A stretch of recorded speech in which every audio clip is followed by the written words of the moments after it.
committee went in search of international speakers for our Monday meetings. Since we're on Zoom right now, the flexibility of that makes it so much easier.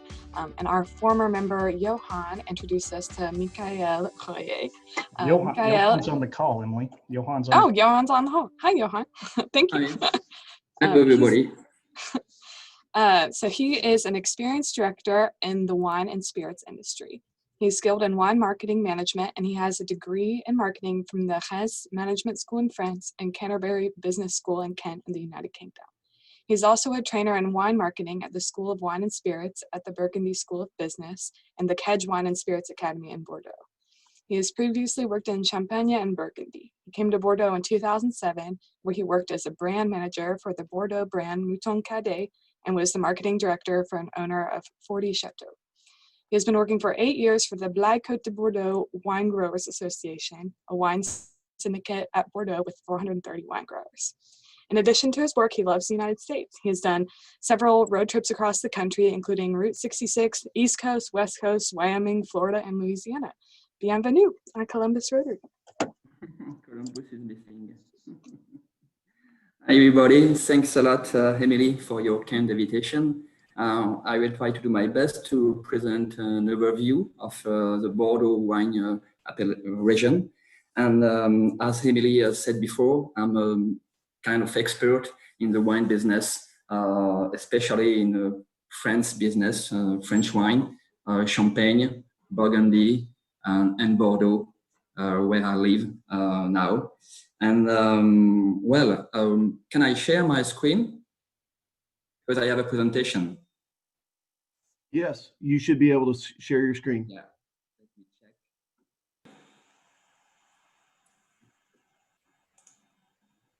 Yep, can see the screen. Okay. So let's deal with the Bordeaux wine region. A short historical overview. As you know, probably, the history of the Bordeaux wine region dates back to the ancient Romans, who were the first to plant vineyards 60 years before Christ. At this time, Bordeaux was named Bordigala from the Latin names of Bordeaux. One of the key date for Bordeaux is 1152.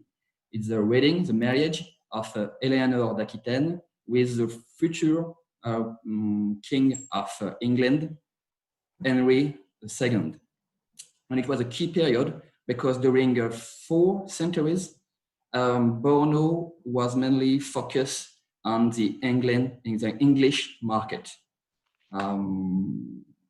After, in the 11th and 8th century, Bordeaux was mainly focused to Holland and the former colonies. I'm going quick because I have a lot of things to say. 19th century, the major investments in favor of quality wine growing. Bordeaux is flourishing, but a big disease happened, the phylloxera. The phylloxera at the end of the 19th century is a very big disease all over the world, but especially for the vineyard in Bordeaux. All the Bordeaux vineyard was crushed by the phylloxera. But Bordeaux reborn in the 20th century, especially with the creation of the appellation.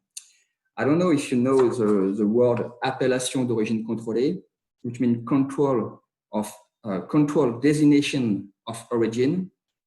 It's like a label. And in France, we have close to 400 appellations only in France, and 65 in Bordeaux, but close to 400 in France. So it's a little bit complicated. If we compare to the US it's much more easier to understand because you have varietals, for example, Pinot Noir, Merlot, Cabernet, and you have big brands.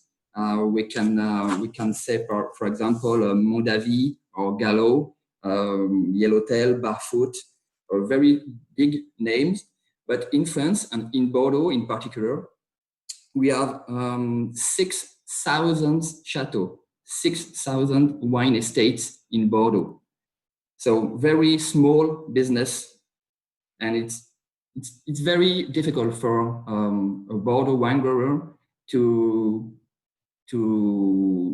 go to China or to the US when you have only 15 hectares in production.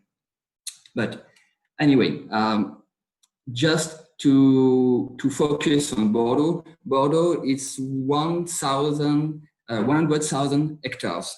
It's quite big in France, but it's like very, very small if we look from a world point of view. It's only 1.5% of the world vineyard production.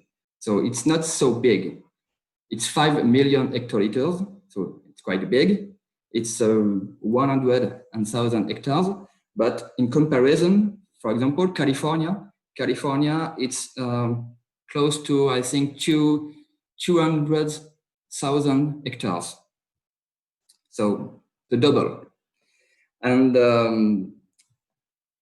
you can see on the map the size of Bordeaux compared to the other vineyards in France. It's the biggest one, of course. If we look at how does it work Bordeaux today, it's quite simple. We have the wine estates, the production with more than 6,000 wine growers, and we have the wine merchant with 300 wine trade firms. If we look back at 30 or 40 years ago, it was very easy. The wine growers produced wines, and the wine merchant sold the wine. But times are changing, and now even the wine growers are selling their wine by their own. We have also cooperative, 30 wine cooperative, and between the wine estate and the wine merchant, we have wine brokers. But again, it's still 30 years or 40 years ago, the wine merchant were buying wine in bulk to the wine estate, and they blend the wines to sell wines in their own brand. But now it's quite different. Now the wine growers are selling their own wine with their own chateau name, with their own label.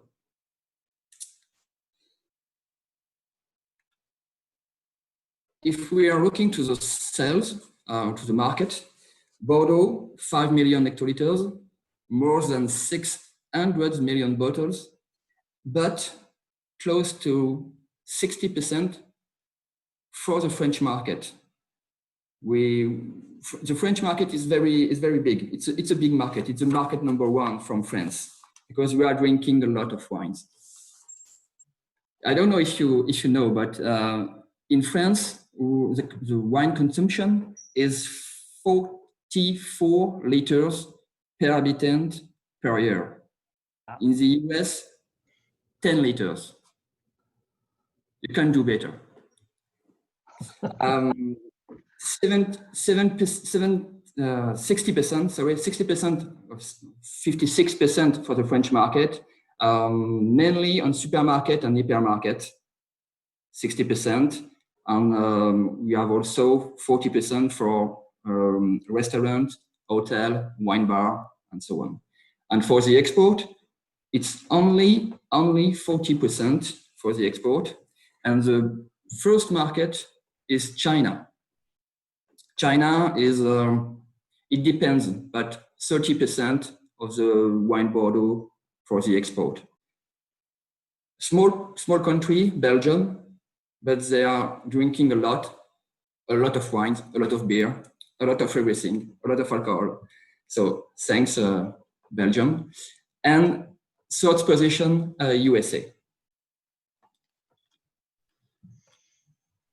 One thing which is very interesting is to look at the geographical location, because if we are looking to Bordeaux geographical location, we can see that we are in the 45th parallel, the same as in China, or in Napa Valley.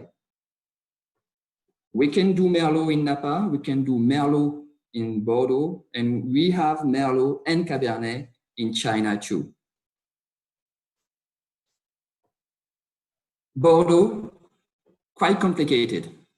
We have the estuary of the Gironde here, the estuary, and we have two rivers, Garonne and Dordogne. And we have five main regions. Northeast, Blaye, where I am here. I'm here. You can see me here. Blaye, northeast of Bordeaux, 50 kilometers from Bordeaux. It's mainly, this area is mainly Côte de Bordeaux wines. This area, east, mainly Saint-Émilion. Southeast, mainly white wines of Bordeaux. Entre-deux-Mers, for example. Southwest, Pessac. You probably heard about Pessac, Pessac-Léognan, great wines of Bordeaux, and a little bit of sweet wines, like Sauterne, for example. And here, northwest is Médoc, with all the Grand Cru classés from Pauillac, for example. Mouton Rothschild, Lafite Rothschild, Margaux, and so on. So we have six families of Bordeaux wines. Of course, we have red and white, but we have also rosé and claret. Claret is a light red or a strong rosé. It depends how you see the thing, but it's middle between red and rosé. Claret. It was the historical wine for the English market. Claret. The English said claret. And we have a sweet wine like Sauterne, and Crémant, a sparkling wine like Champagne, like Chandon in the US, for example. Just a quick overview of the wine families, just to say that close to 50% of the wines are Bordeaux, only Bordeaux. Bordeaux generic, classic appellation, classic Bordeaux wines between 2 and maybe 5 euros. So the first floor of the Bordeaux pyramid. And the Grand Cru, we often deal with the Grand Cru de Bordeaux, Grand Cru classé de Bordeaux. Grand Cru, it's only 5% of the volume. All the appellation of Bordeaux, 65 appellation in Bordeaux, not easy to understand. That's why I think it's better to focus on this kind of map with the 5 areas of Bordeaux. Côte de Bordeaux, Saint-Émilion, white wines, Pessac and sweet wines, and Médoc. I'm here, Blaye, Côte de Bordeaux. What makes Bordeaux different? 4 things. Of course, the varietals, Cabernet Sauvignon, Cabernet Franc, and Merlot for the red wines. The soil, the climate, and of course, the wine growers, the human factor. Very quickly about the climate. It's a temperate climate, so hot sunny summers, of course, and springs with a little bit of water. So it's a perfect combination, of course, to produce great wines. A great diversity of soils, because Bordeaux is a big area. We have 3 kinds of soils. On the left bank, on the Garonne River, remember there are 2 rivers, Garonne and Dordogne. On the left bank, we are mainly on gravel soils. Between the Garonne and Dordogne, between the 2 rivers, it's mainly clay limestone soils. And on the right bank, where I am, right bank of the Dordogne River, clay, limestone, sandy, and sometimes gravelly soils.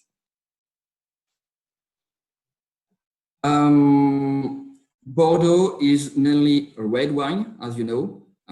We produce, I think it's 80% of red wines, and with 3 varietals. You probably know these varietals because you have the same in the US: Merlot, Cabernet Sauvignon, and Cabernet Franc. And in Bordeaux, we said we are the king of the art of the blending. So we blend Merlot, Cabernet Sauvignon, and Cabernet Franc. Merlot, it's very red fruits, very round, very soft. Cabernet Sauvignon, it's a little bit powerful, and Cabernet Franc for the elegance. We have also other varietals, as you may know, because Malbec, for example, is very popular in the US. Malbec with spicy notes, and Carmenère and Petit Verdot.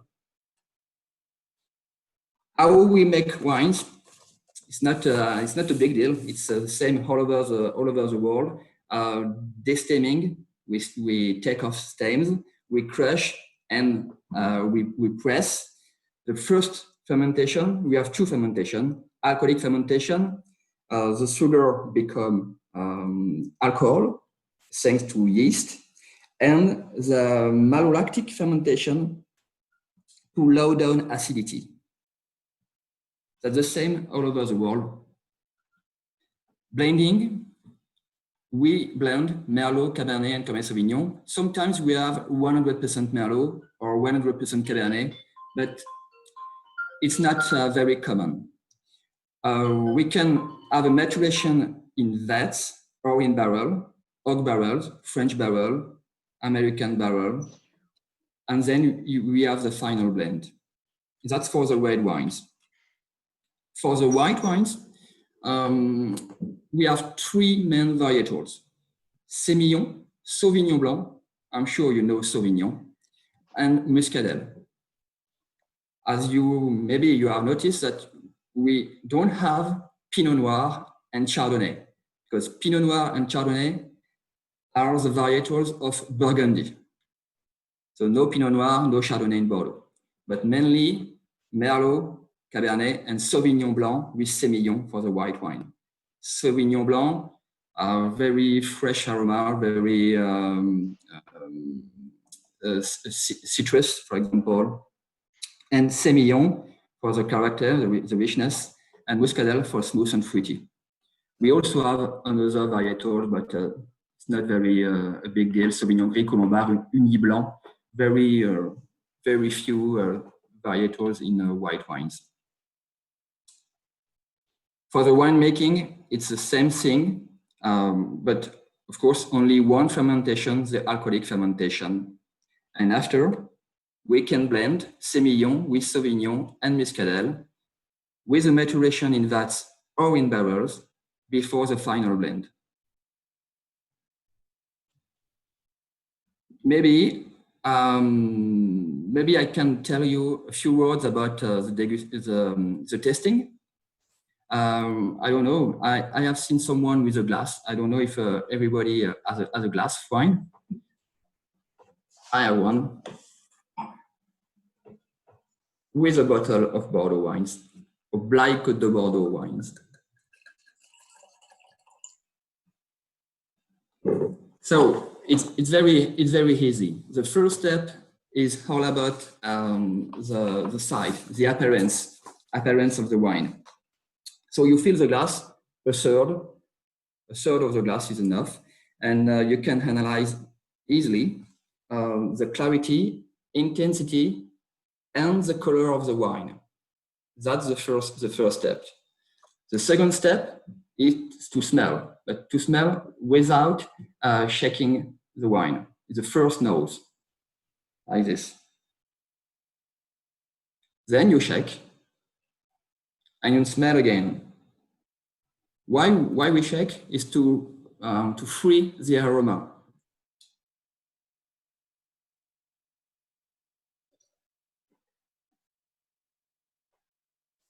And then you can taste, of course, and spit, or not spit, as you want.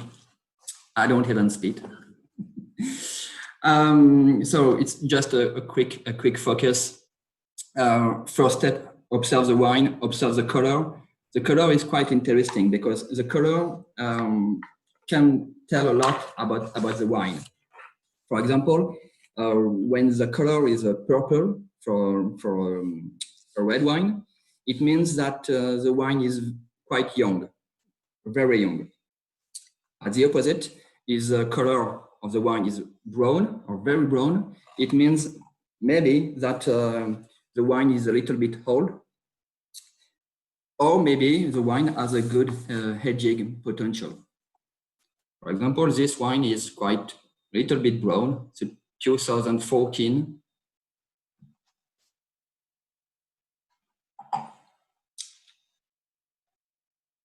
I will send you this presentation so you can taste at home and see which color is your wine. That's what I said before. You smell the wine before shaking, before swirling, then you swirl, and then you swirl the wine again after swirling. The different categories of aroma. That's very. It looks like a student presentation. So I think the best way to learn is to drink and to speak with your own words. You don't have to know all the specific terms of the tasting. I think according to me, the best way is to drink, and to drink again. To drink or to taste. Well, that's all. Maybe I can tell you a few words about what I'm doing at Blaye. What is a wine syndicate, and try to close the presentation. Okay. Can you see me again? Just a few words about what is a wine syndicate. A wine syndicate is a defense and management organization which establishes the appellation requirement specification, defends the wine grower's interest, of course, and above all, promotes the wine of the appellation. We are like a marketing department for all the wine growers, because in Blaye, for example, we have a lot of very, very small wine growers, and they need a very powerful syndicate to promote their wine. And each member of our syndicate pays it's an obligatory voluntary subscription to have the right to use the house name, to have the right to sell their wine under the name of the appellation. So they pay a subscription. I can't tell it. Anyway, we have 400 wine growers in the appellation, and we are mainly focused on promotion. So I will end my speech with a short video with all we can do all over the year here in Blaye, in Bordeaux, to promote our appellation and to promote our wine growers. So it's a 2 minutes video.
Okay, maybe you have some question. Let me check.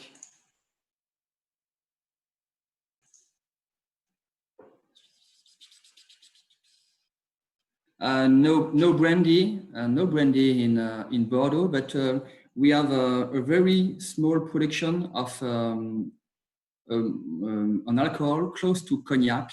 It's called Fin Bordeaux. Fin Bordeaux, it's like the cognac of Bordeaux.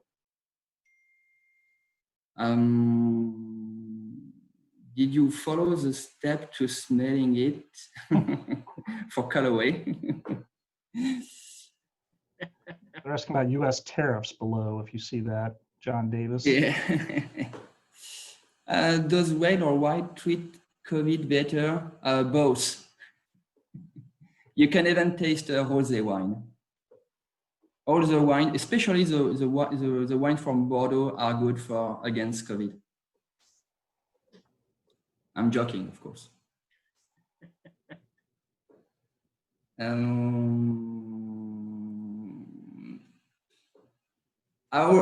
Very good question. I'm wondering how the recent US tariff have affected the French wine market in the US.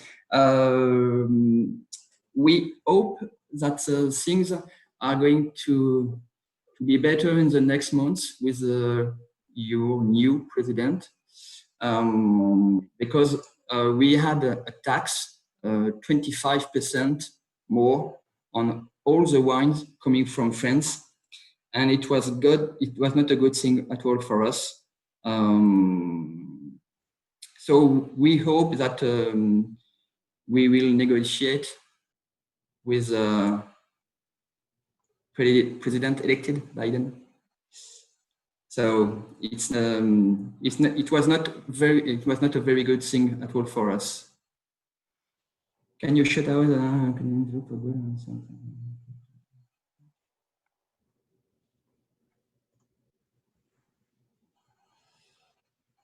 What is the best way to store wines? To store wine? Cellar? Maybe to store, you mean to sell wine or to keep wine, to keep it. Storage. To keep the wine. Cellar with a good hydrometry, with a good temperature, without too much water. So you can buy a small, I don't know the word in English, to keep the temperature without water at all in the cellar. That's the best way. The humidity. Yeah, Yeah. dehumidifier. Level.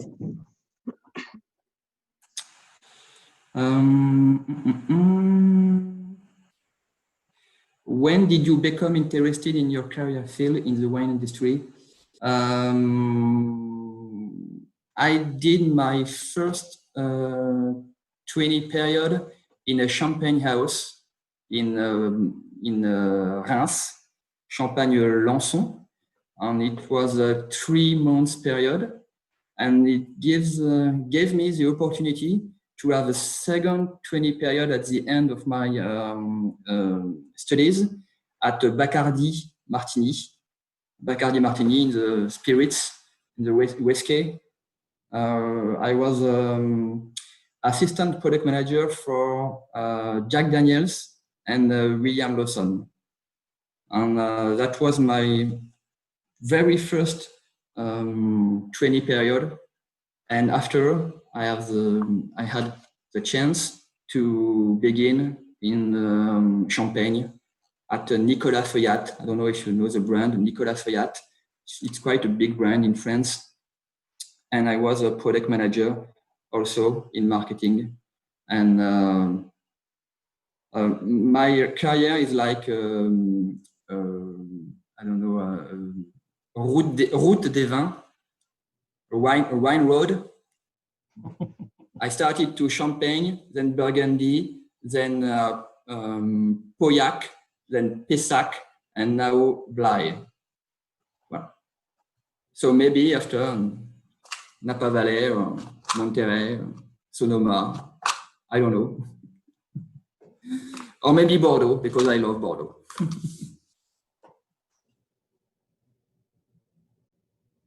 Can you briefly explain Bordeaux future? I think you call it en primeur. En primeur, it's only for the Grand Cru. So you buy the wines the year of production, but 2 years before it comes in the market. I don't know if it's clear. So you can buy not now, but in March, you will be able to buy the 2020 vintage, but you will be delivered in 2 years. But it's only for the Grand Cru.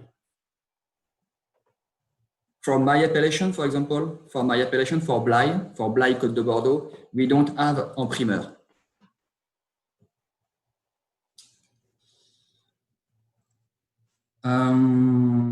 Mickael in Napa, the actual winery with Fabrice tagline, life is a Cabernet and life needs more bubbles. I like your drink.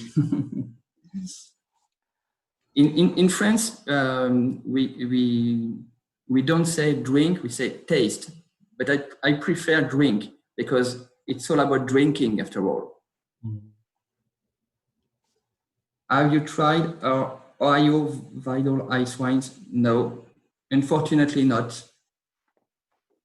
But next time I will come to Ohio, because the only things I know about Ohio is Cleveland, the basketball team of Cleveland. So it's not enough. So I have to come and see you. And does France import much American wines? No, not at all. French are drinking French wines, as the Californian are drinking Californian wines. So we are proud of our wines. And in Bordeaux, we drink Bordeaux. In Burgundy, we drink Burgundy. In the Rhone Valley, we drink Rhone wines. Well, are you okay? Is it good? Good. Thank you very much. I try to do my best. It's the first time for me, so. Oh, that's great. So it's 6, almost 7 there. Almost 7 p.m. Yes. Yeah. Yeah, I think so. We thank you for joining us, staying late. Nice presentation. And when you do come to the States, please join us. Come to one of our meetings. Absolutely. I hope to come back maybe next year, 2021, or I hope so. I love the States. I did several road trips, maybe 35 states in the US, but no Ohio. So I have to put Ohio on my map. So hopefully maybe next year or the year after. Just a 3-hour drive. Just a 3-hour drive from Detroit Airport. That's what I do when I come from Europe. Yeah. But I came to Atlanta, Nashville, Toronto, all over Ohio, but not Ohio. Gotcha. Very good. Well, Johan, thanks for the recommendation of Mickael. Thank you for joining us. And I will send you the presentation. I will send to Emily. Please. Okay. That would be excellent. We'll share it. Thank you. Thanks a lot. And thanks, Emily, for your kind invitation. Thank it was you. a pleasure. Merci. Hope to see you soon. Bye-bye, guys and girls. Au revoir. Au revoir. Et à la vôtre. Just want to thank you all for today. Please spread the word. Let members, friends, and others know who we are, what we're all about. Have them join us on each week, each Monday at noon. Next week, we're going to hear from Janica Pierce Tucker from Taft Law. And one last thing, I dare you all to have a safe and happy Thanksgiving. Have a great week. We'll see you next week.